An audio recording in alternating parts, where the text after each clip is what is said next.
सो अब हम plant physiology के अंदर कंटिन्यू करेंगे फाइटो हॉर्मोन्स। एक इंपॉर्टेंट टॉपिक है एग्जाम के लिए,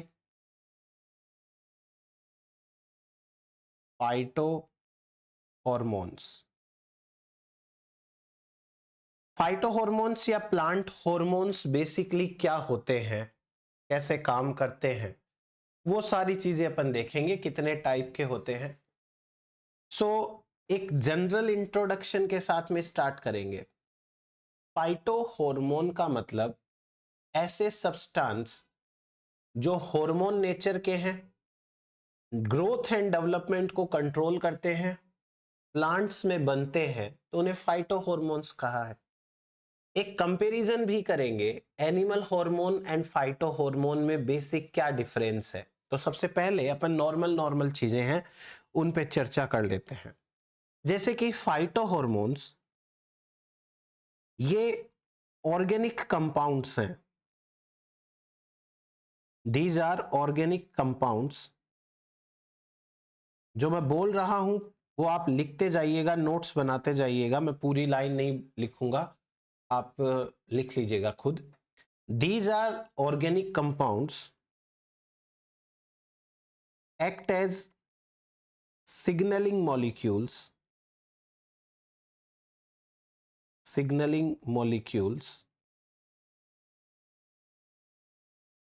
they are synthesized in plant body synthesized in plant body synthesized in plant body they control the growth and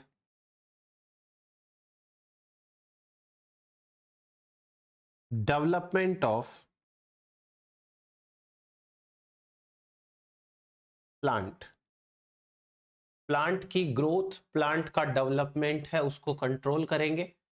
These are organic compounds synthesized within the plant body, and obviously they are acting as signaling molecules so that by different pathways they can perform their functions.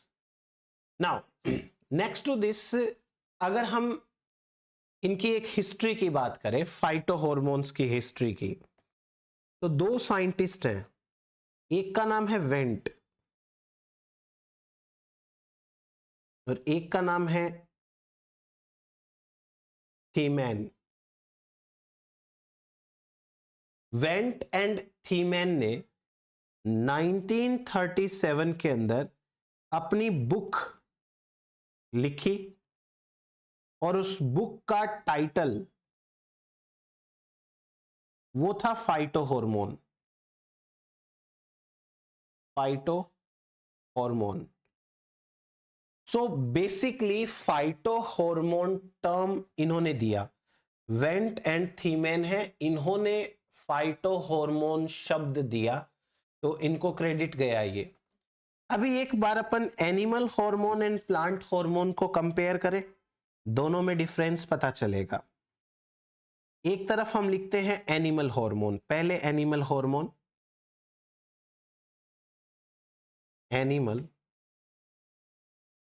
Hormone, और इधर हम बात करते हैं plant hormone के बारे में, plant hormone. देखो जरा क्या डिफरेंस आता है। First of all animal hormone, animal hormones glands में बनते हैं, सिंथेसाइज्ड इन ग्लैंड्स। लिख लीजिए आप, सिंथेसाइज्ड इन ग्लैंड्स। ग्लैंड्स में सिंथेसाइज होते हैं ये। अब प्लांट्स के पास तो ग्लैंड्स एब्सेंट होती है, तो प्लांट में कहां बनेंगे? वैसे इनकी कोई स्पेसिफिक जगह नहीं है, जरूरत पड़ने पर कोई भी प्लांट की जिंदा सेल कोई भी हार्मोन बना सकती है।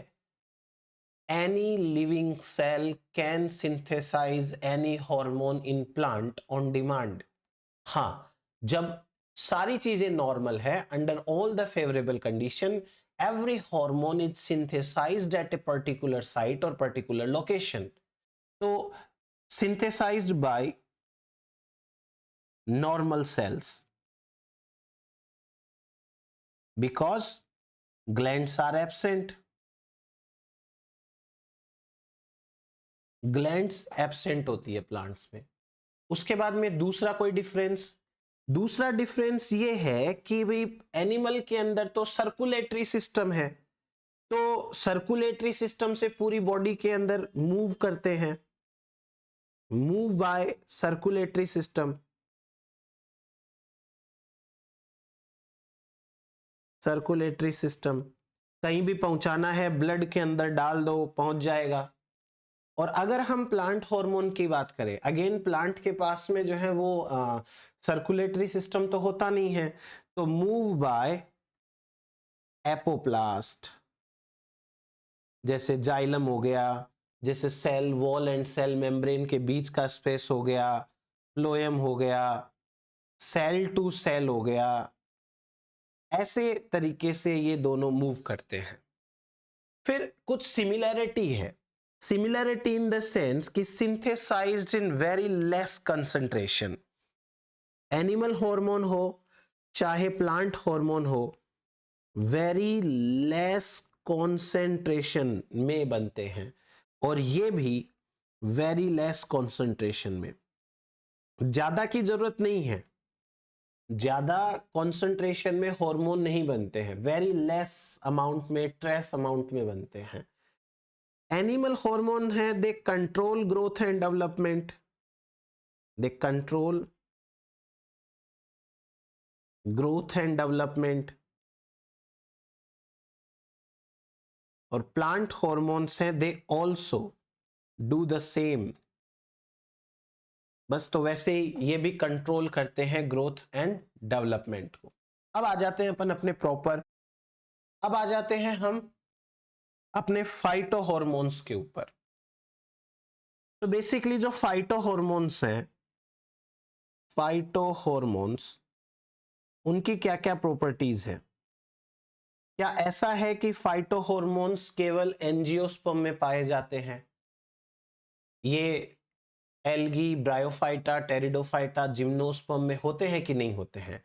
तो आपको ये बताना है कि दे आर प्रेजेंट इन, लिखिए, phyto hormones are present in entire plant kingdom, present in entire plant kingdom, entire plant kingdom, from algae to angiosperm, from algae to angiosperm.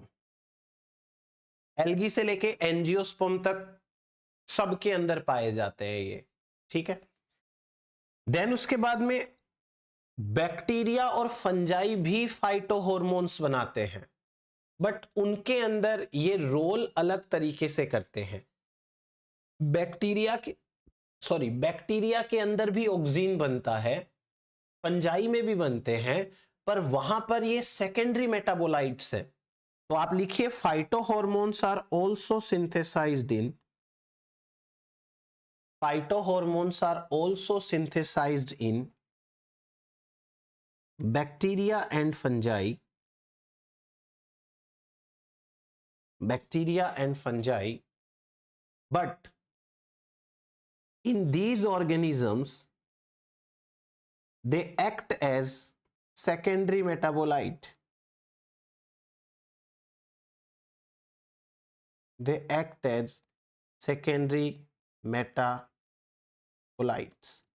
Secondary है उनके लिए, उनको नहीं जरूरत है किसी फाइटो हार्मोन से काम करने की, तो उनके लिए ये सेकेंडरी की तरह काम आते हैं. ठीक है इतना. फिर उसके बाद में और बातें कर लेते हैं. बताया मैंने आपको फाइटो हार्मोन्स है वो बहुत कम कॉन्सेंट्रेशन में बनते हैं, कम कॉन्सेंट्रेशन में बनेंगे देन वो मूव करेंगे. अब इनके मूवमेंट की बात करते हैं अपन. मूवमेंट, जितने भी फाइटो हार्मोन्स होते हैं ये सारे फाइटो हॉर्मोन्स एक पर्टिकुलर जगह पर बनते हैं और दूसरी जगह के ऊपर जाकर के काम करते हैं। जैसे ये मान लीजिए कोई पॉइंट है, ए पॉइंट, ये है site of origin, site of origin, और यहां से जाते हैं ये बी पॉइंट के ऊपर, ये है साइट ऑफ एक्शन। एक तो है साइट ऑफ ओरिजिन, एक है साइट ऑफ एक्शन। तो यहां से लेकर के यहां तक की जो मूवमेंट है, उस मूवमेंट को समझते हैं। दो तरीके की मूवमेंट होती है, एक होती है डायरेक्शनल मूवमेंट, डायरेक्शनल मूवमेंट, और दूसरी होती है non directional movement, non directional movement. आपने कभी कोई पोल देखा है, बिजली का खंबा है या पोल है? उस पोल की एक खास बात है, पोल के अंदर दोनों एंड्स क्लियर होते हैं। जैसे ये पेन है, इस पेन में ये एंड और ये एंड, दोनों एंड्स जो है वो क्लियर है। अभी अपन बोल सकते हैं कि ये एपेक्स है, ये बेस है। तो इस तरीके की जो बॉडी होती है, जिस बॉडी के अंदर दोनों एंड्स क्लियर हो, उसे पोल बोलते हैं। डायरेक्शनल मूवमेंट का दूसरा नाम है polar movement, polar movement. Directional का दूसरा नाम है पोलर मूवमेंट, मतलब एक पोल की तरह बॉडी में मूव होता है। नॉन डायरेक्शनल का मतलब होता है non polar movement, non polar movement इधर भी हो जाएगी। सो ये polar and non polar movement हो गया। अब पोलर का मतलब एक पर्टिकुलर डायरेक्शन, या तो ऊपर से नीचे या नीचे से ऊपर। तो polar movement itself is of two types. एक तो होती है बेसिपेटल और एक होती है एक्रोपेटल। बेसिपेटल के अंदर मतलब टुवार्ड्स बेस, ये होती है टुवार्ड्स बेस, और ये होती है towards apex, towards apex, apex की तरफ सॉरी, और बेस की तरफ। ठीक है, ये हो गया मूवमेंट के बारे में। नाउ हमारे पास में कुछ सिंथेटिक कंपाउंड्स भी हैं, सिंथेटिक हॉर्मोन्स,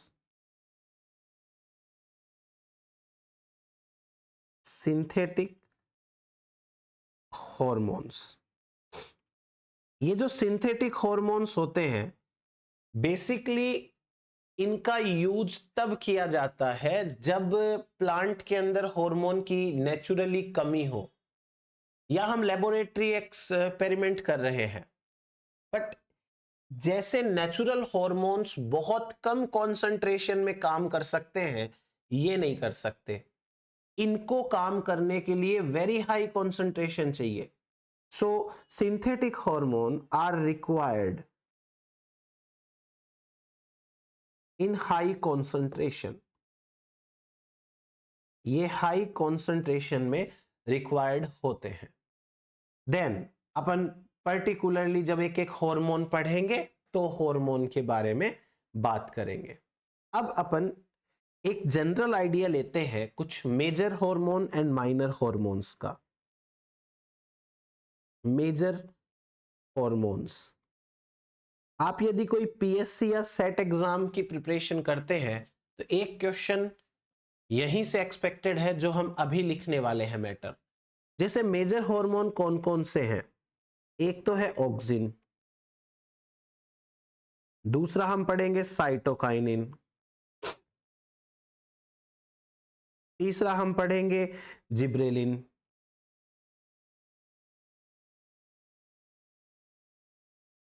चौथा हम पढ़ेंगे इथाइलिन, पांचवा पढ़ लेंगे एब्सिसिक एसिड, और छठा हम पढ़ लेंगे ब्रेसिनोस्टेरॉइड। ब्रेसिनोस्टेरॉइड, ठीक है।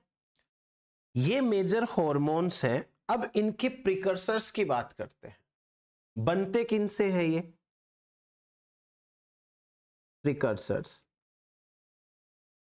ऑक्सिन हार्मोन बनता है एक एमिनो एसिड से जिसका नाम है ट्रिप्टोफैन। ट्रिप्टोफैन एमिनो एसिड से।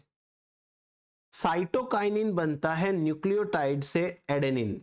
नाइट्रोजन बेस है एडेनिन, तो एटीपी जो है उसी से बनता है। जिब्रेलिन एक टर्पीन है, तो ये आईपीपी से बनेगा, आइसोपेंटेनिल पायरोफॉस्फेट। सेकेंडरी मेटाबोलाइट्स में पढ़ा रखा है मैंने, देखिएगा।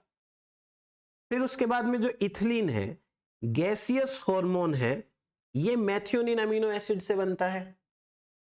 एब्सिसिक एसिड भी एक टर्पीन है, ये भी आइसोपेंटेनिल डाइफॉस्फेट से बनेगा। ब्रेसिनोस्टेरॉइड भी एक टर्पीन है, ये भी आईपीपी से बनेगा। सो आप ये देखो कि प्लांट किंगडम के अंदर जितने भी मेजर हार्मोन है, इनमें से कोई भी हार्मोन है वो प्रोटीन नेचर का नहीं है। दो हार्मोन है वो तो है एमीन नेचर के, एमिनो एसिड के, और तीन हार्मोन है वो आईपीपी टर्पीन नेचर के हैं, और एक नाइट्रोजन बेस से बनता है। तो ये तो हो गया प्रीकर्सर की बात। अब इनका की फंक्शन क्या है? सबका की फंक्शन, ऐसे तो सारे के सारे बहुत ज्यादा रोल प्ले करते होंगे, पर एक की फंक्शन होता है ना कि पर्टिकुलर क्या है, वो बात करते हैं। ऑक्सिन हार्मोन सेल इलोंगेशन के लिए जाना जाता है, cell elongation. Cytokinin is responsible for cell division.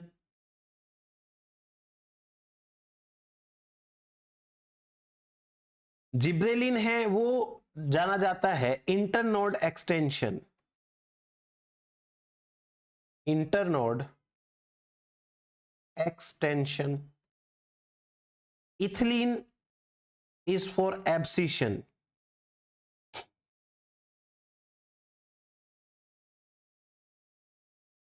Abscisic acid is for dormancy and stress, and brasinosteroid is also for cell division. ये इनके मेजर टाइप के जो हैं वो फंक्शंस हैं। नाउ इनके ट्रांसपोर्ट की बात करते हैं। ट्रांसपोर्ट, ट्रांसपोर्ट कैसे होता है? Auxin hormone is the only hormone जिसका ट्रांसपोर्ट पोलर होता है। पोलर मतलब एक डायरेक्शन में। पोलर में भी आ जाता है बेसिपेटल, बेस की तरफ जाता है। ये बनता तो है एपिकल मेरिस्टेम में, शूट एपिकल मेरिस्टेम में, एंड देन वहां से नीचे की तरफ आता है।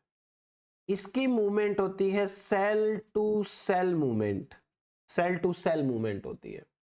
ये वाया फ्लोएम मूव करता है, फ्लोएम।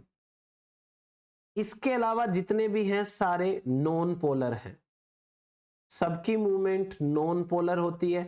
तो इसका मतलब कोई पर्टिकुलर डायरेक्शन इनकी नहीं रहने वाली है, पर्टिकुलर डायरेक्शन नहीं है, नॉन पोलर है। देन इसके बाद ये जो हॉर्मोन्स हैं, साइटोकाइनिन वाया जाइलम आता है, जिब्रेलिन वाया फ्लोएम जाता है, उसके बाद इथिलीन अगेन बाय जाइलम, और ये अगेन बाय फ्लोएम, और इसका एक जो है वो कंफर्म नहीं है। ठीक है, तो क्योंकि अभी इसका पता नहीं है ज्यादा, तो एक छोड़ दीजिए। ये है हमारे पास में मेजर हॉर्मोन्स की क्लासेस। नाउ मेजर हार्मोन में एक सेवंथ क्लास ऐड और करनी है। This is strigolactone, strigolactone. Lactone. Strigolactones basically phenolic compounds होते हैं। ये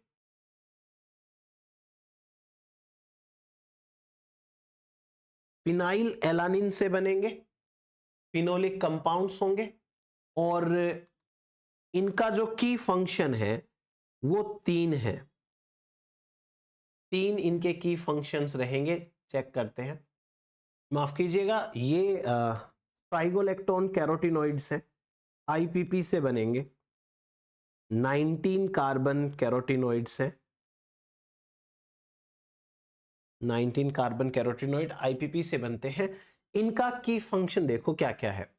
स्ट्राइगोलैक्टोन एक तो सिम्बायोसिस कराता है, सिम्बायोसिस विथ माइकोराइजा, माइकोराइजा के साथ सिम्बायोसिस। दूसरा काम है इसका ब्रांचिंग इनहिबिशन का, ब्रांचिंग इनहिबिशन। ये ब्रांचिंग को रोकता है, ज्यादा ब्रांचेस को रोकता है। और एक ये रोल प्ले करता है पैरासाइट जर्मिनेशन में, पैरासाइट जर्मिनेशन। तो ये 3 काम है इसके स्ट्राइगोलैक्टोन्स के। ये हैं हमारे पास मेजर हार्मोन, एक एक करके सारे हार्मोन पढ़ेंगे हम। अब इसके बाद में हम बात करते हैं माइनर हार्मोन्स के बारे में। माइनर हार्मोन्स कौन कौन से हैं? फर्स्ट ये है जैस्मोनिक एसिड।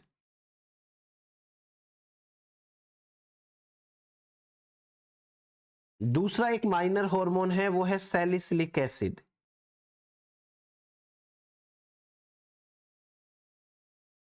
और एक तीसरा माइनर हार्मोन है सिस्टेमिन। जैस्मोनिक एसिड ये फैटी एसिड डेरिवेटिव है, तो एक टाइप का ये फैटी एसिड है, उससे बनता है। ये लिनोलिनिक एसिड से बनता है, ओक्टाडेकेनोइक एसिड पाथवे के थ्रू। और ये काम आता है डिफेंस में, जब पढ़ेंगे अपन तब देखेंगे। सैलिसिलिक एसिड फिनोलिक कंपाउंड है, ये फिनाइल एलानिन से बनता है, ऑल्सो यूज्ड इन डिफेंस। सिस्टेमिन एक टाइप का प्रोटीन है, प्रोटीन हार्मोन, और ये डेवलपमेंट में काम आता है एंड डिफेंस में भी काम आता है। Systemin is the only plant hormone which is of protein nature. Systemin अकेला प्लांट हार्मोन है जो प्रोटीन नेचर का होता है। इसके अलावा कोई भी हार्मोन प्रोटीन नेचर का नहीं है। कुछ एमीन नेचर के हैं, कुछ जो है वो कैरोटिनोइड्स हैं, और कुछ फैटी एसिड्स टाइप है। तो ये हुआ हमारे पास में माइनर एंड मेजर हार्मोन्स के बारे में बातें। अब आगे हम स्टार्ट करते हैं पर्टिकुलर हार्मोन। तो सबसे पहला हमारा हार्मोन है auxin hormone.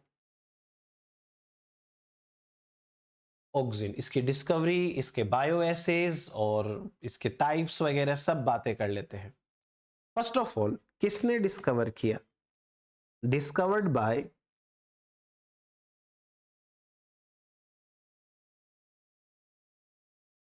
Charles Darwin,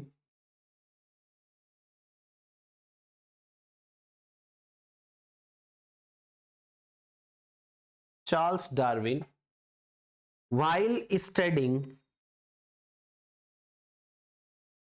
while studying phototropism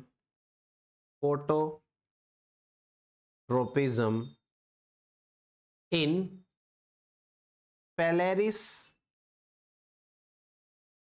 canariensis, Phalaris canariensis ये है। इसका लोकल नेम होता है कैनरी ग्रास, कैनरी ग्रास। अब ये फेलेरिस कैनारियंसिस के अंदर कैसे डिस्कवरी हुई वो मैं आपको अभी समझा देता हूं। इनकी एक बुक थी, चार्ल्स डार्विन की एक बुक थी, the power of movement in plants. उस बुक के अंदर इसका जिक्र किया गया था। बुक का नाम है द पावर ऑफ मूवमेंट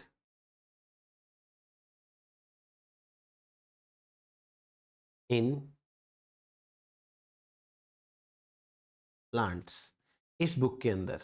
अब आपको मैं समझाता हूं कि डिस्कवरी कैसे हुई। तो इसमें अपन एक बायो ऐसे ही ले लेते हैं, बायो ऐसे के थ्रू ही मैं समझा देता हूं आपको क्या होता है, कैसे होता है। देखो, ये जो फेलेरिस कैनारियंसिस है, कैनरी ग्रास, ये है एक मोनोकोट प्लांट, राइट। अब जिनको नहीं पता उनको बता देता हूं मैं, मोनोकोट प्लांट है ये, और इसके बारे में अपने को कैसे क्या याद रखना है। एक काम करना, गेहूं का एक दाना लेना, व्हीट सीड, लेट से ये गेहूं का एक दाना है, इसको जर्मिनेट कराना। जब आप इस गेहूं के दाने को जर्मिनेट कराओगे, और ध्यान से देखना जब ये जर्मिनेट होता है तभी, थोड़ा बड़ा होने के बाद नहीं, जब ये जर्मिनेट होता है तब इस के बाहर, सीड के बाहर एक इस तरीके से ट्रांसपेरेंट स्ट्रक्चर निकलती है, ट्रांसपेरेंट स्ट्रक्चर, और उसके अंदर ये ग्रीन कलर की लीफ होती है, ट्रांसपेरेंट स्ट्रक्चर। इस स्ट्रक्चर को बोलते हैं कोलियोप्टाइल। कोलियोप्टाइल, इस स्ट्रक्चर का नाम है कोलियोप्टाइल। बात को समझने की कोशिश करना कि मोनोकोट सीड जब जर्मिनेट होते हैं तो मोनोकोट सीड के जर्मिनेशन के समय कोलियोप्टाइल नाम की एक स्ट्रक्चर है, वो सीड से बाहर निकलती है।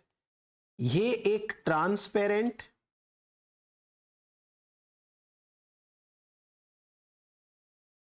प्रोटेक्टिव स्ट्रक्चर है।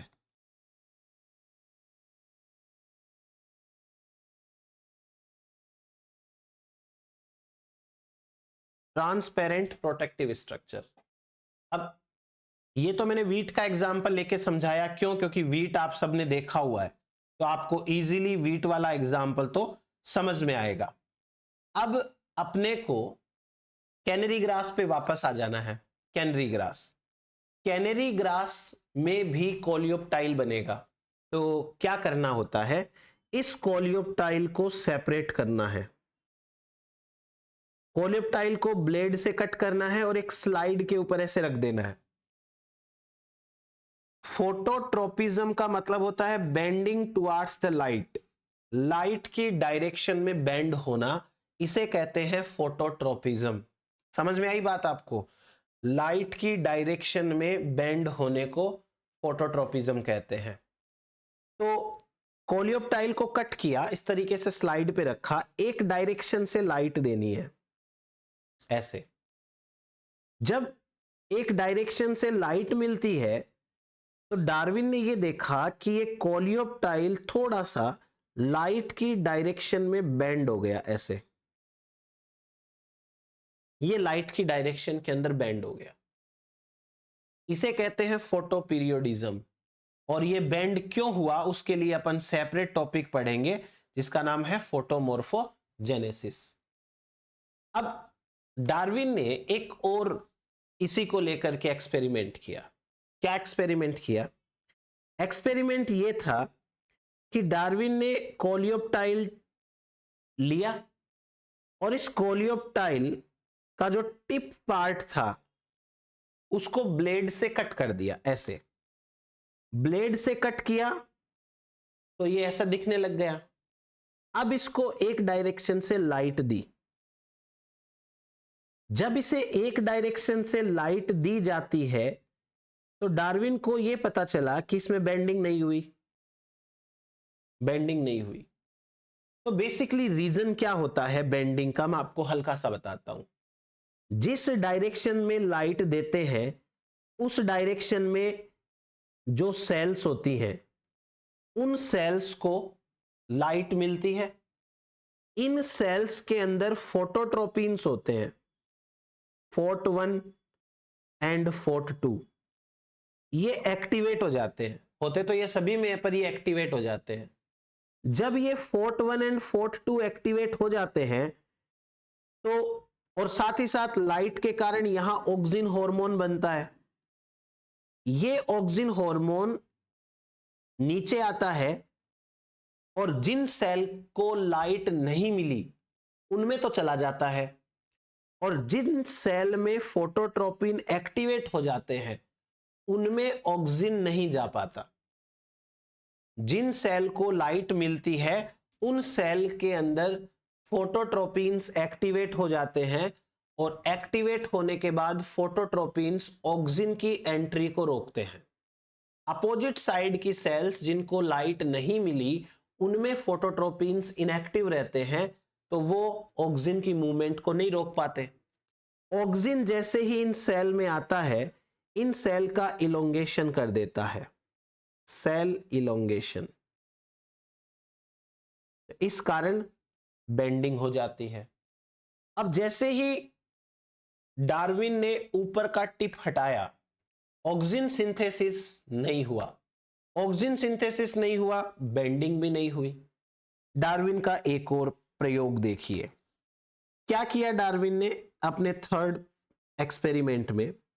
इन्होंने टिप पार्ट को हटाया नहीं, बल्कि टिप पार्ट के ऊपर एक मरकरी की कैप लगा दी, इस तरीके से मरकरी कैप। इसको बोलते हैं Mika cap, Mika cap.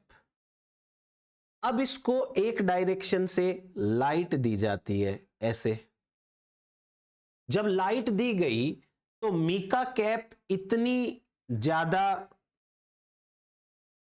Powerful है कि ये लाइट को पेनेट्रेट नहीं होने देती। अपर पार्ट को लाइट ही नहीं मिली, लाइट नहीं मिली तो बेंडिंग भी नहीं हुई। देयर इज नो बेंडिंग या नो फोटोट्रोपिज्म, नो फोटोट्रोपिज्म। आ रही है चीज समझ में?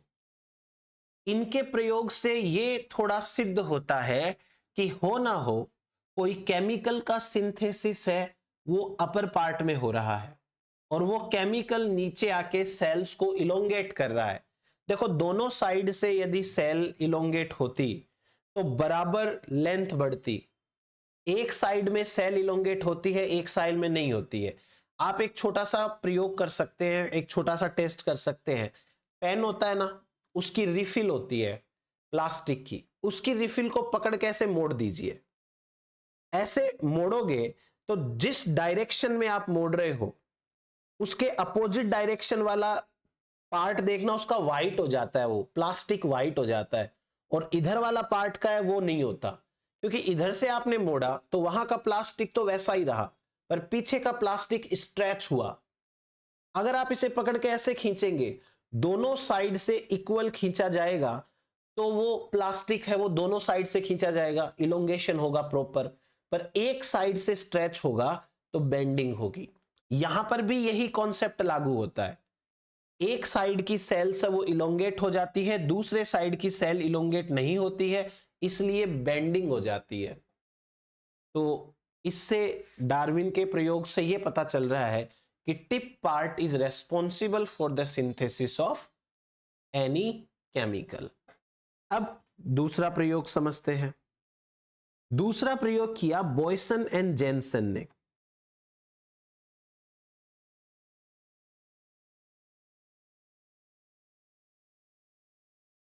बॉयसन एंड जेनसन, इनका क्या एक्सपेरिमेंट है समझ लेते हैं। इन्होंने एक कोलियोप्टाइल लिया, उस कोलियोप्टाइल को जो अपोजिट डायरेक्शन है वहां से कुछ सेल्स हटा दी, और उन सेल्स की जगह जो गैप बना वहां पर कोई चीज फिट कर दी सपोर्ट के लिए। आप समझ रहे हो बात को? जैसे मान लीजिए कि ये कोई ईंटों की बनी हुई दीवार है, समझना एक बार, ईंटों की बनी हुई ये दीवार है, ये ईंटों से बनी हुई दीवार है। ऐसे ही तो सेल से बना हुआ होता है बॉडी, सेल से बनी हुई बॉडी है, वैसे ये ईंटों से बनी हुई दीवार है। अब यदि मैं इस दीवार में से ये वाली ईंट और ये वाली ईंट हटा दूं, ऐसे एक गैप बन जाएगा ना, और ऐसे गैप बनने से तो ये दीवार इधर की साइड में टूट के गिर सकती है। तो मैं क्या करूं, यहां पे कोई चीज फंसा देता हूं अच्छे से ताकि इसको सपोर्ट मिले। सेम टू सेम इन्होंने किया। इन्होंने क्या कर दिया, कोलियोप टाइल को लिया और कोलियोप टाइल को इधर से लाइट देते हैं तो उस साइड वाली सेल्स को तो रखा और पीछे वाली सेल से उनको हटा दिया। अब जरा दिमाग लगाइए कि क्या बेंडिंग होगी या नहीं होगी। बेंडिंग होने के लिए क्या क्या जरूरी है मैं बताता हूं। एक तो टिप पार्ट जरूरी है क्योंकि टिप में ऑक्सिन बनेगा। दूसरा, लाइट के अपोजिट साइड वाली सेल्स की जरूरत है क्योंकि वो सेल्स होंगी तभी तो ऑक्सिन उनमें जाएगा और उनको इलोंगेट करेगा। यहां देखो क्या कर दिया, वही सेल्स हटा दी जिन सेल को इलोंगेट होना था। तो इस केस में बेंडिंग नहीं होती है क्योंकि जो सेल इलोंगेट होती थी वही सेल को हटा दिया। There is no bending, bending नहीं हो पाई। इसका अपोजिट करके देखते हैं। अपोजिट में क्या किया, जिस डायरेक्शन के अंदर लाइट डालते हैं उधर से सेल्स को हटाया और फिर लाइट दी ऐसे। अब जरा सोचो आप, जिन सेल्स को हटाया सेकंड में, अगर वो सेल होती तो भी क्या होता, उनमें लाइट जाती, उनमें फोटोट्रोपिन एक्टिवेट होते और वो फोटोट्रोपिन ऑक्सिन को आने से रोकते। यहां टिप पार्ट है तो ऑक्सिन तो बन जाएगा और ऑक्सिन इन वाली सेल्स में जाना चाहिए, इधर चला भी जाएगा। जो सेल इलोंगेशन में हेल्पफुल है वो अवेलेबल है और जो सेल्स इलोंगेशन करती हैं वो अवेलेबल है, तो आराम से बेंडिंग भी हो जाती है। तो फोटोट्रोपिज्म इस बार हो गया। एक और प्रयोग करके देखा बॉयसन एंड जेनसन ने। क्या किया, इन्होंने कोलियोप्टाइल का टिप पार्ट कट किया, इस टिप पार्ट के ऊपर एक जिलेटिन का ब्लॉक रखा।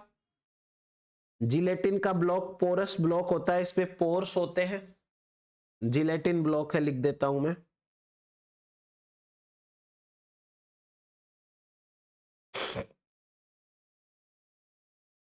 और इसके ऊपर टिप पार्ट वापस से रख दिया, काट के कट किया, बीच में ब्लॉक रखा, वापस टिप पार्ट। अब लाइट दी, लाइट देने से ऑक्सिन यहां बनना चाहिए था, बन गया। फिर उसके बाद ऑक्सिन नीचे की तरफ मूव किया और जो सेल्स को बेंड होना था, सॉरी इलोंगेट होना था, वो सेल इलोंगेट हो गई और जिन सेल में फोटोट्रोपिन से एक्टिवेट हुए वो इलोंगेट नहीं हो पाई और बेंडिंग हो गई। इसका मतलब ये हुआ कि ऑक्सिन बनने के बाद डेफिनेटली डाउनवर्ड मूवमेंट भी करता है, नीचे की तरफ मूवमेंट करता है, तभी तो ये बेंडिंग देखने को मिली ना। तो ये भी अपना बढ़िया एक्सपेरिमेंट हो गया, इससे भी पता चलता है। फिर उसके बाद एक और साइंटिस्ट आते हैं जिनका नाम है पाल। पाल का मतलब वैसे क्या होता है बताइए अगर आपको पता है तो। पाल ने क्या किया, एक कोलियोप्टाइल लिया फ्रेश, उसके टिप को कट कर दिया, ठीक है कर दो। उसी टिप को थोड़ा सा डिस्प्लेस करके रख दिया, वहीं पे तिरछा रख दिया। अब लाइट देनी है, क्या होगा, यहां पर ऑक्सिन बनेगा, इधर वाली सेल्स में फोटोट्रोपिन एक्टिवेट हो जाएंगे और ये ऑक्सिन यहां आएगा तो इन सेल्स का इलोंगेशन होगा। इट मींस जो जो जरूरत है वो सब कुछ यहां अवेलेबल है, इसलिए बेंडिंग आराम से हो जाती है। तो पाल का एक्सपेरिमेंट है वो भी क्या प्रूव करता है कि ऑक्सिन बनने के बाद में अदर साइड, बैक साइड वाली जो सेल्स हैं उनके अंदर जाता है। इजी है ये भी एकदम से। नेक्स्ट देखिए, एक और साइंटिस्ट थे जिनका नाम है वेंट।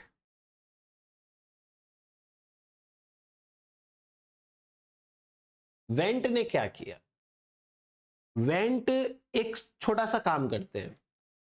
एक जिलेटिन का ब्लॉक लेते हैं, जिलेटिन ब्लॉक, जो मैंने बताया आपको पोरस होता है, स्पंज आता है ना, फोम आता है जो सोफे के अंदर डालते हैं, वैसा टाइप का समझो। ये जिलेटिन ब्लॉक है।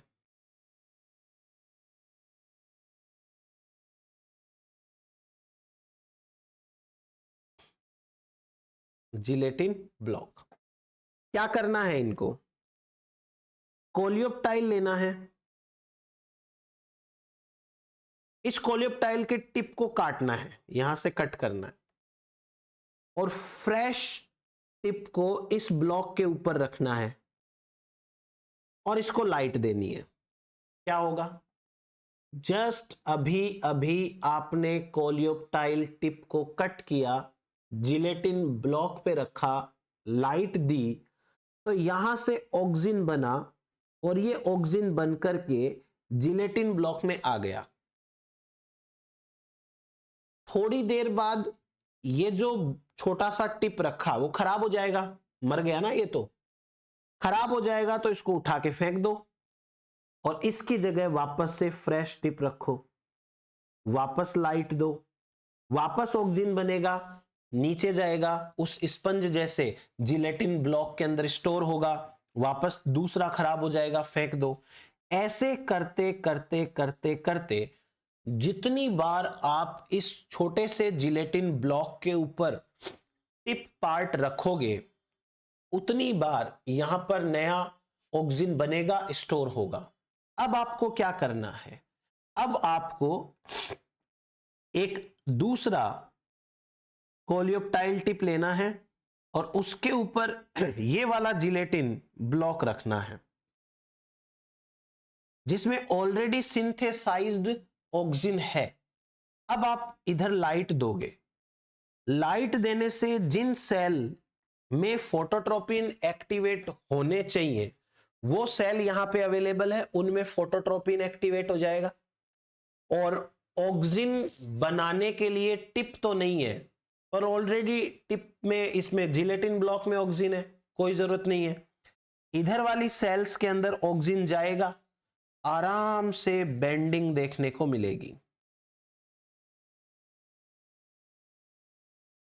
इन्होंने, वेंट ने एक सिंपल सी बात बोली, क्या बोली, जिलेटिन के ब्लॉक में जितना ज्यादा ऑक्सिन होगा बेंडिंग उतनी ज्यादा होगी। सही बात है।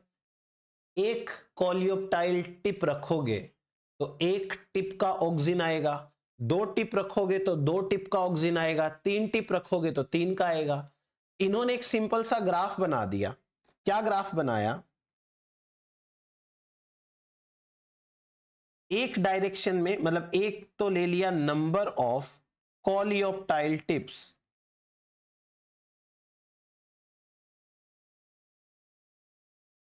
नंबर ऑफ कोलियोप्टाइल टिप्स, और दूसरी तरफ ले ली इन्होंने बेंडिंग, बेंडिंग। जितना ज्यादा कोलियोप्टाइल टिप वाला जिलेटिन ब्लॉक लेंगे उतनी ज्यादा बेंडिंग होगी। बाद में ये ग्राफ इस तरीके से आ जाता है। क्यों आ जाता है, क्योंकि एक सीमा होती है, एक लिमिट होती है, लिविंग सेल्स हैं उनके इलोंगेट होने की, उससे ज्यादा इलोंगेशन लिविंग सेल का नहीं होगा। ये रीजन है कि सेल्स एक लिमिट तक इलोंगेट होगी तो बेंडिंग भी एक लिमिट तक होगी। ये सारे के सारे बायो एसेज हैं, वो ऑक्सिन से रिलेटेड होते हैं। चलिए अब आते हैं हम थोड़ा थ्योरेटिकल पार्ट के ऊपर। जैसे आपको एग्जाम के अंदर नेचुरल ऑक्सिन्स के नाम पूछ सकते हैं। नेचुरल ऑक्सिन्स कौन कौन से होते हैं, तो नेचुरल ऑक्सिन्स में आप फटाफट लिख लीजिए मेरे साथ, indole 3 acetic acid,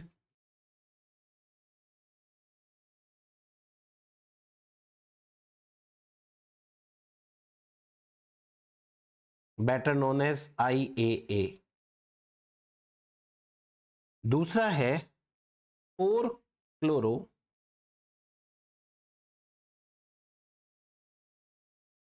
chloro एंडोल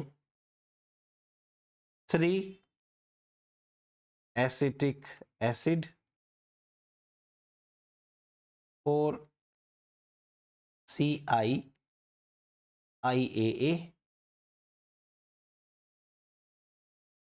Next is 2-phenyl acetic acid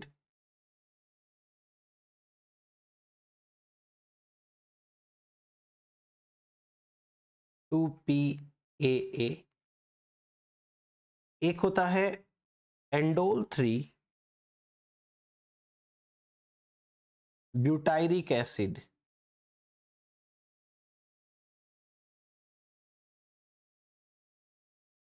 एंडोल 3 butyric acid IBA। और IBA की खास बात लिख लीजिए, एग्जाम में आई हुई है, ये रूटिंग हार्मोन है, ये रूटिंग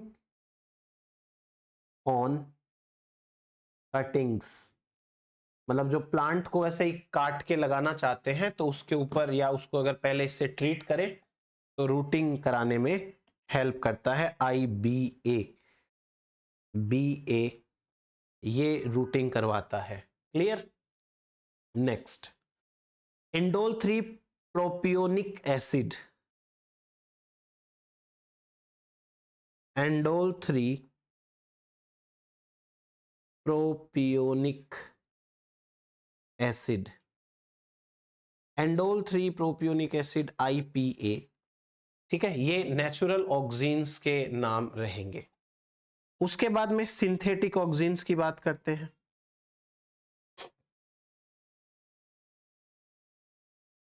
सिंथेटिक ऑक्सीन्स बेसिकली हर्बिसाइड्स होते हैं, हर्बिसाइड्स का काम करते हैं, ये हर्ब्स को मारने का काम करते हैं।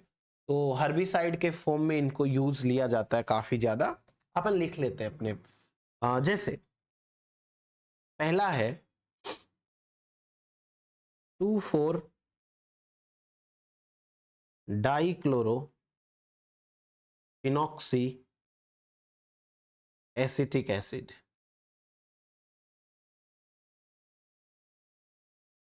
फिनॉक्सी एसिटिक एसिड, इसको शॉर्ट में बोलते हैं 2,4-D। 2,4-D 2,4-D active herbicide है, herbicide, active herbicide. And laboratory के अंदर जो एक्सपेरिमेंट्स में यूज किया जाता है वो भी 2,4-D है, active herbicide and main auxin in laboratory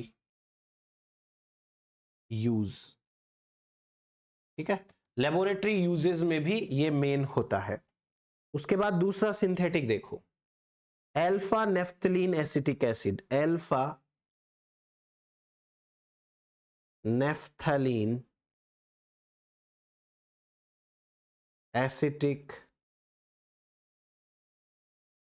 acid NaA। NaA ये commercial routing powder, commercial routing powder होता है,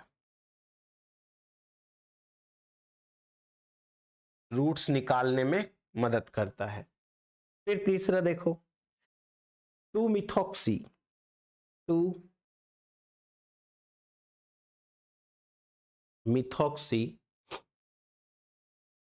3,6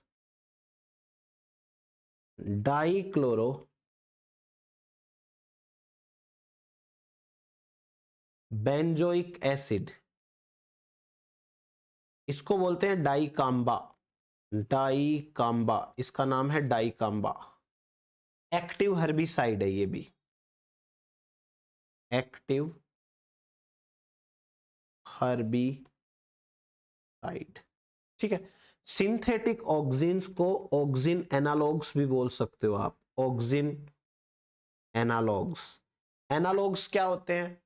जिनकी ओरिजिन डिफरेंट होती है बट वो फंक्शन सेम करते हैं, उन्हें एनालॉग्स बोलते हैं।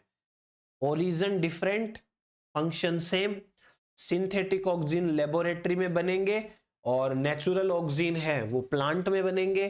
तो लेबोरेटरी और प्लांट इनकी ओरिजिन तो हो गई डिफरेंट, पर इनकी जो क्या बोलते हैं, जो फंक्शन है वो सेम है। ऑक्सिन हार्मोन के जैसे जो है वो सेम है।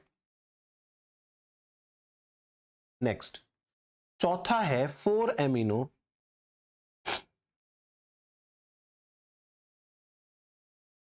3,5,6 ट्राइक्लोरो पिकोलिनिक एसिड। पिकोलिनिक एसिड, ये इसका दूसरा नाम है टोल्डोन, और इसको कहते हैं पिक्लोराम। इसको टोल्डोन या पिक्लोराम भी कहते हैं। 4 एमिनो 3,5,6 ट्राइक्लोरो पिकोलिनिक एसिड, ये भी एक एक्टिव हर्बिसाइड है, एक्टिव हर्बिसाइड। उसके बाद एक और देखते हैं, ये है 2,4,5 ट्राइक्लोरोफिनॉक्सी एसिटिक एसिड, ट्राइक्लोरोफिनॉक्सी एसिटिक एसिड। ये जैसे 2,4-D है ना, ये 2,4,5-T है। जो पहला लिखा है वो डाइक्लोरोफिनॉक्सी एसिटिक एसिड है, ये ट्राइक्लोरोफिनॉक्सी एसिटिक एसिड है। ये लिख लीजिए, जो भी लिखा हुआ है यहाँ पे लिखिए आप, लिखा ये सब। देन उसके बाद देखो, ये जो दो ऑक्सिन है 2,4-D एंड NAA, ये दोनों को हॉर्टिकल्चर के अंदर फ्लावरिंग प्लांट्स के लिए हॉर्टिकल्चर में यूज करते हैं। 2,4-D एंड NAA, इन दोनों को हॉर्टिकल्चर में भी यूज करते हैं। साथ ही साथ जैसे फ्रूट्स बनाने हो, फ्रूटिंग करवानी हो, तो भी इसमें काम आते हैं। यदि किसी भी सिंथेटिक ऑक्सिन की हाई कॉन्सेंट्रेशन ली जाए, तो हाई कॉन्सेंट्रेशन में ये ब्रॉड लेवल पर प्लांट्स के लिए हर्बिसाइड होते हैं। ये बात मैं लिखवा देता हूं, आप लिख लीजिए। पहला लिखिए कि 2,4-D and NAA, 2,4-D and NAA are used to induce rooting in horticulture, and to promote the set and development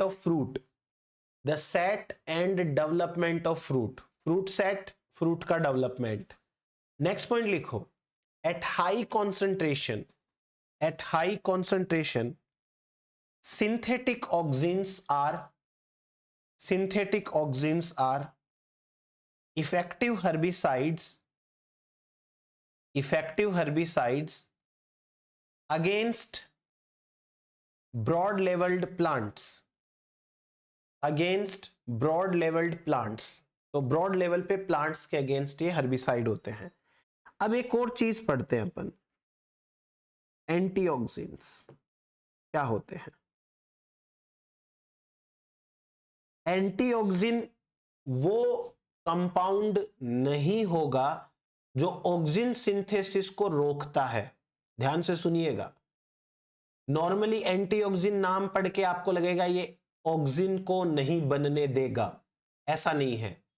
antioxidant वो होगा जो ऑक्सिन को ट्रांसपोर्ट नहीं होने देगा। ऑक्सिन के ट्रांसपोर्ट को जो रोकेगा वो एंटीऑक्सिडेंट होगा। तो एंटीऑक्सिडेंट समझ में आया क्या होता है? they stop oxygen transport. They stop oxygen transport, ये ऑक्सीजन के ट्रांसपोर्ट को रोकते हैं, ठीक है। फिर एंटीऑक्सीडेंट्स देखो कौन कौन से हैं, नेचुरली कौन कौन है, अभी अभी मैंने बताया फोटोट्रोपिन्स। फोटोट्रोपिन्स जिन सेल्स में एक्टिवेट हो जाते हैं उन सेल्स में ऑक्सीजन की एंट्री नहीं होने देते। बाकी मैं फोटो पीरियोडिज्म पढ़ाऊंगा वापस से एक बार, आपको अच्छे से बता दूंगा। इसके अलावा कुछ फिनोलिक कंपाउंड्स हैं, क्यूरसिटिन एक है, जेनिस्टिन, क्यूरसिटिन जेनिस्टिन, ये भी इसको रोकते हैं। फिर सिंथेटिक में कौन है, सिंथेटिक एंटीऑक्सीडेंट,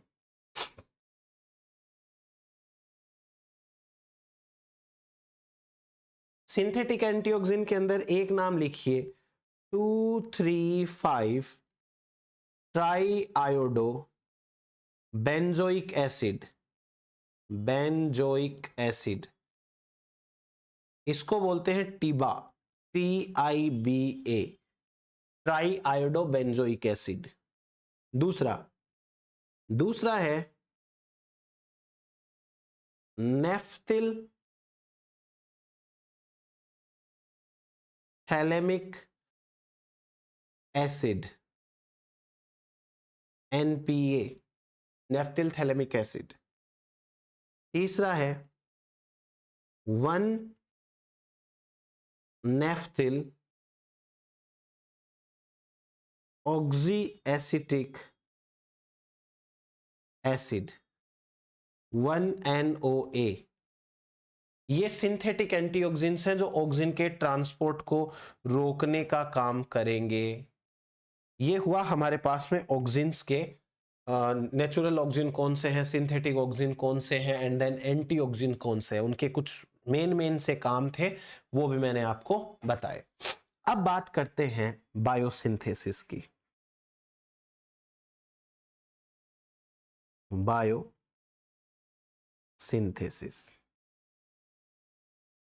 देखो इनकी बायोसिंथेसिस जो है वो कॉम्प्लिकेटेड तो है बहुत ज्यादा। Biosynthesis L tryptophan amino acid से होती है, एल ट्रिप्टोफैन एमिनो एसिड से।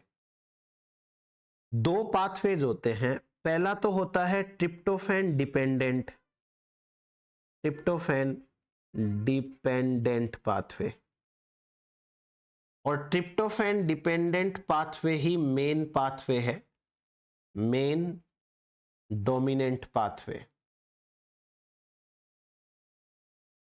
और एक मैं बाद में बताऊंगा आपको ट्रिप्टोफैन इंडिपेंडेंट पाथवे, जिसमें ट्रिप्टोफैन बनता नहीं है और ऑक्सीजन बन जाता है, वो मैं आपको बाद में बताऊंगा।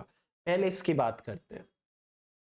ये पाथवे स्टार्ट होता है एल ट्रिप्टोफैन से, देखना ध्यान से, एल ट्रिप्टोफैन, ठीक है। इस ट्रिप्टोफैन के ऊपर एक एंजाइम काम करेगा, उस एंजाइम का नाम है tryptophan D carboxylase, D carboxylase, tryptophan D carboxylase, ठीक है। कर दिया इस एंजाइम ने काम। अब जैसे ही ट्रिप्टोफैन डी कार्बोक्सिलेज काम करेगा तो ट्रिप्टोफैन की स्ट्रक्चर देख लेना बाद में, उसमें से COOH ग्रुप जो है वो कार्बन डाइऑक्साइड की फॉर्म में निकल जाएगा, कार्बन डाइऑक्साइड की फॉर्म में निकलेगा। पीछे जो स्ट्रक्चर बचेगी उसे कहेंगे ट्रिप्टामीन, ट्रिप्टामीन, उस स्ट्रक्चर को कहेंगे ट्रिप्टामीन। अब ट्रिप्टामीन के ऊपर अगला एंजाइम काम करता है, इस एंजाइम का नाम है यूका, यूका एंजाइम है। इस एंजाइम से बनता है एंडोल 3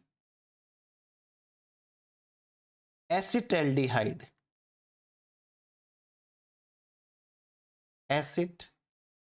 एल्डिहाइड। इस एंडोल 3 एसिड एल्डिहाइड के ऊपर ऑक्सीडेज एंजाइम काम करता है, ऑक्सीडेज। और ऑक्सीडेज एंजाइम काम करेगा तो एंडोल 3 acetic acid IAA final auxin बन जाएगा। ये हुआ एक पाथवे कंप्लीट। इस पाथवे में ट्रिप्ट एमीन बनता है, इसलिए इस पाथवे का नाम रखा TAM पाथवे, टैम पाथवे। आया समझ में? टैम पाथवे कैसे रखा? TAM pathway. क्लियर? आगे बात करते हैं। ये जो एल ट्रिप्टोफैन है, इस एल ट्रिप्टोफैन के ऊपर एक दूसरा एंजाइम है, उसको काम करवाते हैं एक बार। ये एंजाइम है tryptophan amino transferase. Tryptophan amino transferase. Tryptophan amino transferase enzyme क्या करेगा? एमिनो ग्रुप है NH2 जो एमिनो एसिड्स में होता है, उसकी जगह कीटो ग्रुप ले आएगा, कीटो। तो ये जो एमिनो एसिड है ट्रिप्टोफैन, वो कीटो एसिड बन जाएगा, और उस कीटो एसिड का नाम है indole 3 pyruvic acid. Pyruvic acid, indole 3 pyruvic acid बन गया। ये एंडोल 3 पाइरुविक एसिड बिना किसी की मदद के सीधा बन जाता है IAA फाइनल, IAA। ठीक है भाई, बन गया सो बन गया। इसमें देखो क्या बना, इसमें बना IPA, एंडोल 3 पाइरुविक एसिड। इस पाथवे को बोलते हैं IPA पाथवे। ये बन गया हमारा सेकंड पाथवे। अब उसके बाद में तीसरा देखते हैं। इन द थर्ड केस, इसके ऊपर एक एंजाइम काम करेगा, और उस एंजाइम का नाम है cytosolic protein 79B2 and cytosolic protein 79B3। ये दो एंजाइम्स हैं। दोनों एंजाइम्स में से कोई एंजाइम यहां पे काम करेगा, और जो एंजाइम काम करेगा वो क्या बनाएगा, अभी बात कर लेते हैं। ये बनाएगा एंडोल 3 एसिड एल्डोक्सिम, एल्डोक्सिम। ये बन गया। देन इसके बाद यहां से ये बिना किसी एंजाइम की मदद के कन्वर्ट होता है एंडोल 3 एसिटेमाइड। ये कन्वर्ट होगा एंडोल 3 एसिटेमाइड, और ये फाइनली कन्वर्ट होगा IAA में। अब एंडोल 3 एसिटेमाइड, इसका नाम देखो कैसे रखना है हमको। इस पाथवे में यहां से नाम नहीं रखेंगे, एंडोल 3 एसिड एल्डोक्सिम इससे नाम नहीं रखेंगे। ये है एंडोल एसिड एमाइड। इस पाथवे को कहेंगे IAM पाथवे, IAM पाथवे। अभी इसमें एक ट्विस्ट है, इसलिए हमने उस पाथवे का नाम बाद में जो बना सबस्ट्रेट उसके नाम पे रखा। ये जो एंडोल 3 एसिड एल्डोक्सिम है, इसके ऊपर एक एंजाइम काम कर सकता है, and that enzyme is known as cytosolic protein 71A13। ये एंजाइम काम करेगा तो बनेगा एंडोल 3 एसिटोनाइट्राइल, एसिटोनाइट्राइल। ये बना IAN। इस पाथवे को बोलते हैं IAN pathway. IAN pathway. Indole 3 acetonitrile बना, इसके ऊपर एक एंजाइम काम करेगा, उस एंजाइम का नाम है नाइट्रिलेज, नाइट्रिलेज, और इससे बनेगा IAA।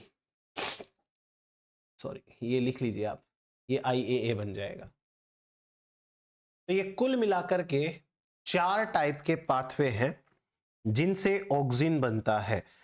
टेम pathway, IPA pathway, IAM pathway और IAN पाथवे, ये चारों पाथवे हैं। अब इन चारों पाथवे में कौन सा पाथवे कहां काम आता है, कैसे काम आता है, वो छोटा सा अपन डिस्कस करते हैं। इनमें से जो टेम एंड IPA पाथवे हैं, ये दोनों के दोनों पाथवे इंपॉर्टेंट या कॉमन पाथवे हैं। प्राइमरी पाथवे इन प्लांट्स में मोस्ट ऑफ द ऑक्सिन है वो इसी से बनता है। फिर उसके बाद में दूसरा देखिए, एक पाथवे का नाम लिखा हमने IAM पाथवे। ये जो IAM पाथवे है, it is present in bacteria, ये बैक्टीरिया का पाथवे है। फिर एक बचा IAN pathway. IAN pathway Brassicaceae family में पाया जाता है। ब्रेसिकेसी फैमिली मतलब सरसों वाली, मस्टर्ड फैमिली। और एक है पोएसी, पोएसी का मतलब हो गया ये वीट वाली फैमिली है, गेहूं वाली फैमिली। और एक है म्यूजेसी। इन फैमिलीज के अंदर पाया जाता है ये IAN पाथवे। तो ये हुआ हमारे पास में इन सारे पाथवेज के बारे में सिंपल सी बातें। अब ये तो था ट्रिप्टोफैन डिपेंडेंट पाथवे, 4 पाथवे होते हैं, चारों की शुरुआत ट्रिप्टोफैन से होती है। अब मैं आपको समझाता हूं tryptophan independent pathway. Tryptophan independent pathway. Tryptophan independent pathway क्या है, कैसे काम करता है? हम जो सिकिमिक एसिड पाथवे पढ़ते हैं, सिकिमिक एसिड पाथवे,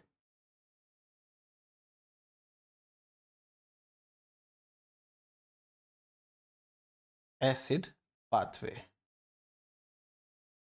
इस सिकिमिक एसिड पाथवे के अंदर एक पॉइंट आता है और उस पॉइंट पर बनता है कोरिस्मेट नाम का, कोरिस्मेट नाम का एक कंपाउंड। कोरिस्मेट कंपाउंड जो है वो ब्रांच पॉइंट कहलाता है, ब्रांच पॉइंट। इससे एक तरफ फिनाइल एलानिन एंड टायरोसिन बनते हैं, दूसरी तरफ ट्रिप्टोफैन बनते हैं। ठीक है, कोरिस्मेट से इधर की साइड में हमने बनाया था एंथ्रानीलेट, एंथ्रानीलेट। एंथ्रानीलेट कन्वर्ट हो जाता है एंडोल 3 ग्लिसरॉल फॉस्फेट में, एंडोल 3 ग्लिसरॉल फॉस्फेट के अंदर कन्वर्ट हो जाता है। एंडोल 3 ग्लिसरॉल फॉस्फेट में कन्वर्ट हो गया तो ये बन सकता है IPA, यानी ये एंडोल 3 पायरुविक एसिड भी बन सकता है और ये बन सकता है ट्रिप्टेमीन। यहां से दोनों ऑप्शंस खुले हैं और चाहे कोई सा भी बन जाए, यहां पर बनेगा एंडोल एसिटिक एसिड। ये चीज हो गई हमारे पास में। अब मैं आपको एक छोटी सी चीज याद दिलाना चाहता हूं, अगर आपने मेरा वीडियो देख रखा है सिकिमिक एसिड पाथवे का। Shikimic acid pathway is an excellent example of feedback inhibition mechanism. जब ट्रिप्टोफैन की कॉन्सेंट्रेशन ज्यादा होती है तो यहां एक एंजाइम काम करता है, एंथ्रानिलेट सिंथेज। एंजाइम का नाम क्या है? एंथ्रानिलेट सिंथेज। ट्रिप्टोफैन होता तो ट्रिप्टोफैन इसे इनहिबिट कर देता।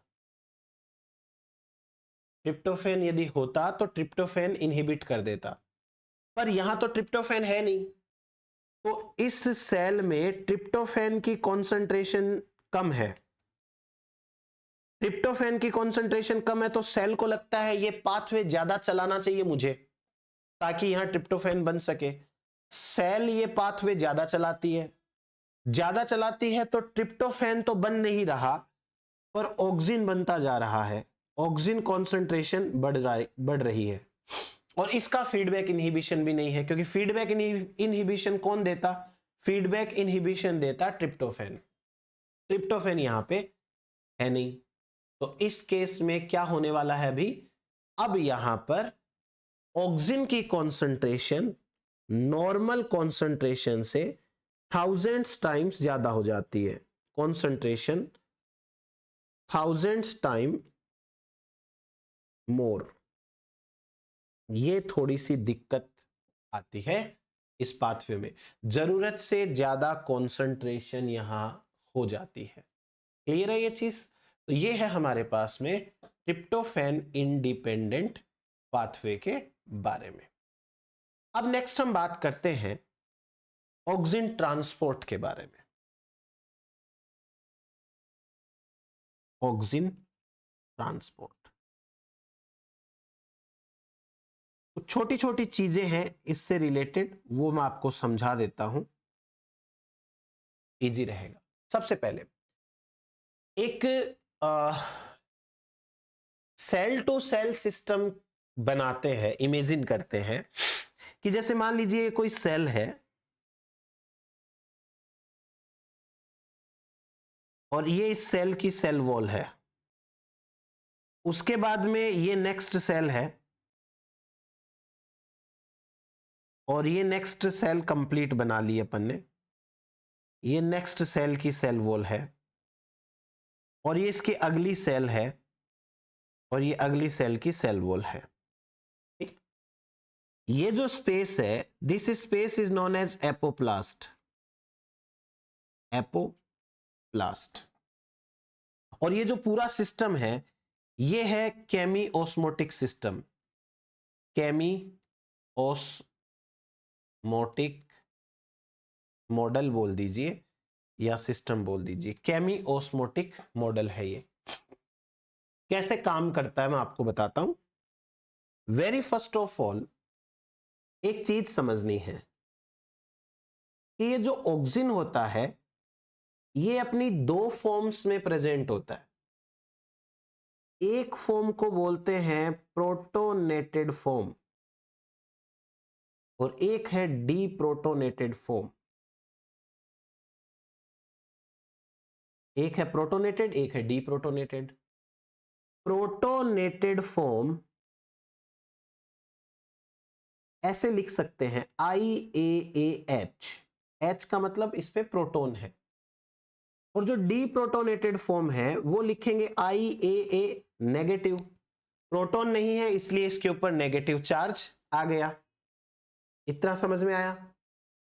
फिर जो प्रोटोनेटेड फॉर्म है ये हाइड्रोफोबिक फॉर्म है। हाइड्रोफोबिक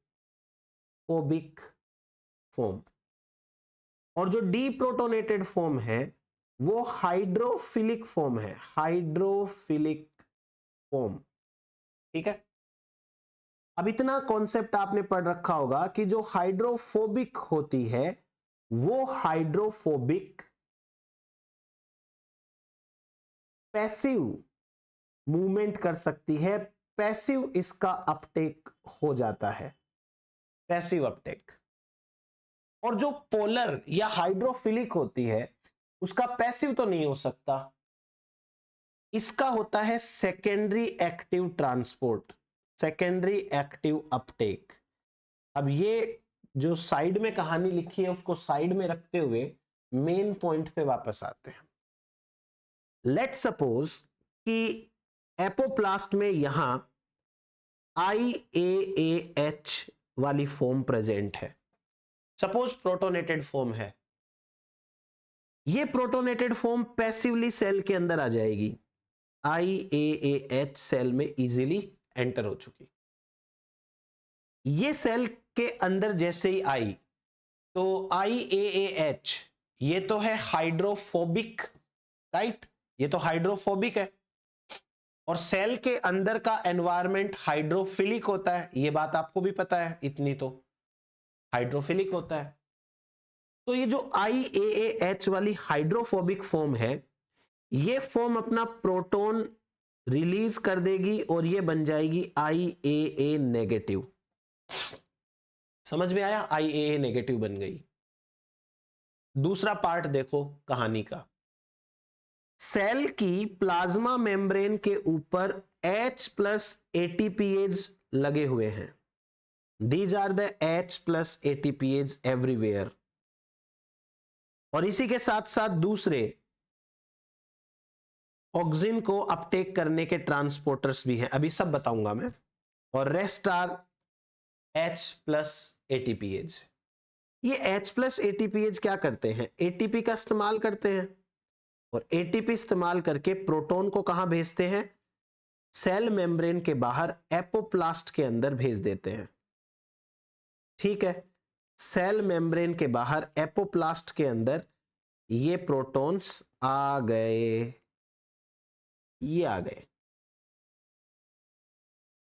सब में ATP लगेगी, सुन लेना, ये जितना भी लिखा है बार बार ATP लगा के दिखाऊंगा मैं यहां पे, सब में ATP लगने वाली है, तो ऑलरेडी आप समझ जाइएगा जब मैं बोल रहा हूं H+ ATPase है तो ATP लगेगी।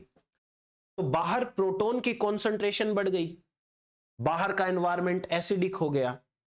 यहां से दो ऑप्शंस है, इनकेस कोई यदि यहां IAA नेगेटिव वाली फॉर्म है तो वो प्रोटॉन का अपटेक करके IAA पॉजिटिव बन जाती है, मतलब IAA+H बन जाती है, और ये पैसिवली अंदर आ जाती है।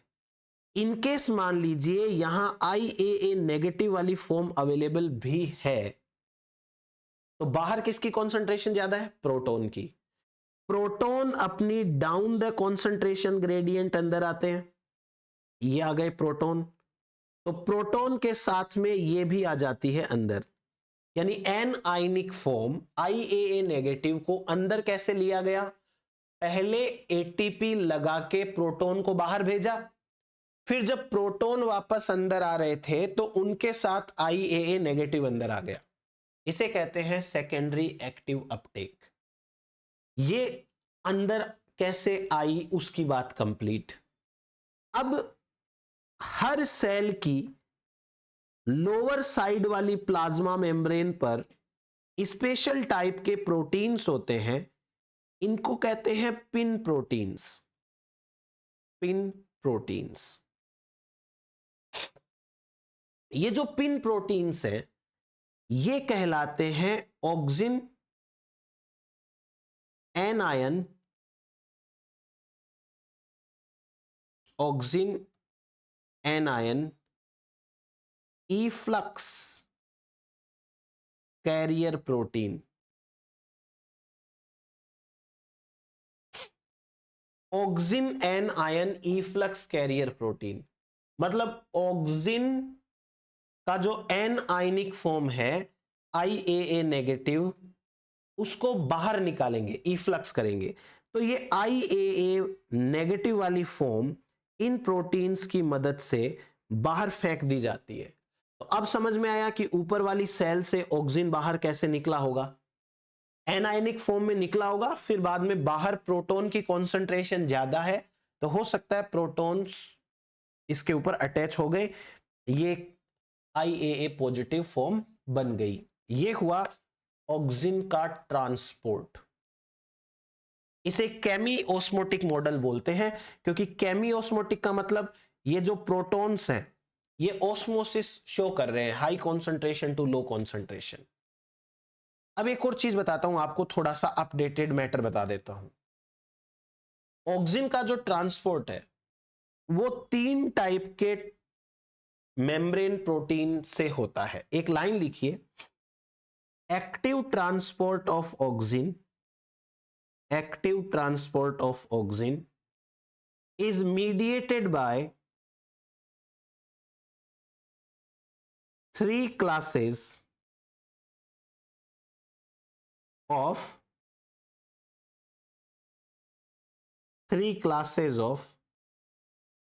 membrane transporter protein, membrane transporter protein। Suppose करो कि ये सेल है, इस तरीके से ये सेल की मेम्ब्रेन है, ठीक है, वॉल एक बार छोड़ो, मेम्ब्रेन है ये, इसके ऊपर एक प्रोटीन लगा हुआ होगा, इस प्रोटीन का नाम है OX1, लाइकॉक्स1 फैमिली। इस प्रोटीन का नाम है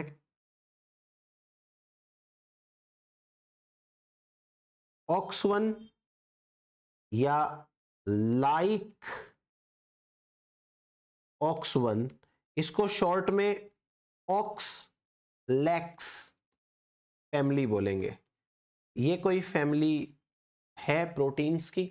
इसका काम क्या है? ऑक्सिन इनफ्लक्स कैरियर है ये, ऑक्सिन इनफ्लक्स कराने का काम है। तो ये क्या करेंगे? ये बाहर से IAA को अंदर डालने का काम करेंगे। एक तो हो गया ये। दूसरा देखो, दूसरा है ABCB, यहां बना देता हूं मैं। ये है ATP binding casket class B। ये है ATP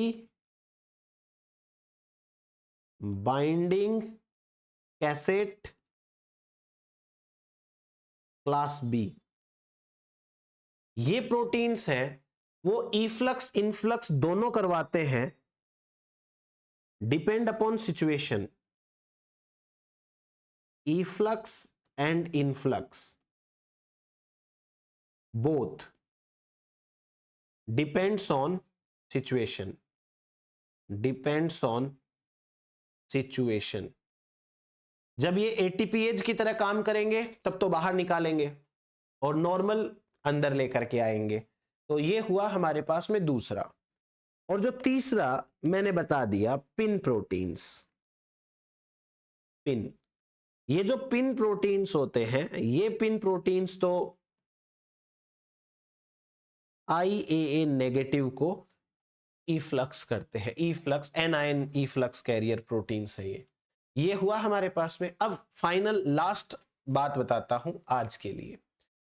ये मान लीजिए प्लाज्मा मेम्ब्रेन है, PM का मतलब प्लाज्मा मेम्ब्रेन, और ये है सेल वॉल, CW का मतलब सेल वॉल। जब कभी भी प्लाज्मा मेम्ब्रेन एपोप्लास्ट की pH 5.5 हो जाती है, इसका मतलब यहां प्रोटॉन कॉन्सेंट्रेशन हाई हो गई, और सेल के अंदर की pH 7 हो जाती है, 7, इसका मतलब यहां प्रोटॉन की कॉन्सेंट्रेशन कम हो गई। जब ये वाली pH बन जाती है तो IAA नेगेटिव वाली फॉर्म कन्वर्ट हो जाती है IAA पॉजिटिव वाली फॉर्म में, क्योंकि यहां एपोप्लास्ट में प्रोटॉन की कॉन्सेंट्रेशन ज्यादा है ना, तो ये प्रोटॉन कॉन्सेंट्रेशन क्या करती है, IAA नेगेटिव वाली जो फॉर्म है IAA प्लस बन जाती है, और ये IAA प्लस इजीली अंदर एंटर हो जाती है। तो ये हुआ हमारे पास में ऑक्सिन का अपटेक कैसे होता है, वो वाली बात। अब आज की क्लास में इतना ही करेंगे। नेक्स्ट क्लास के अंदर हम पढ़ेंगे ऑक्सिन की सिग्नलिंग। तो ऑक्सिन की सिग्नलिंग देखने के लिए बने रहिए हमारे साथ। Thank you.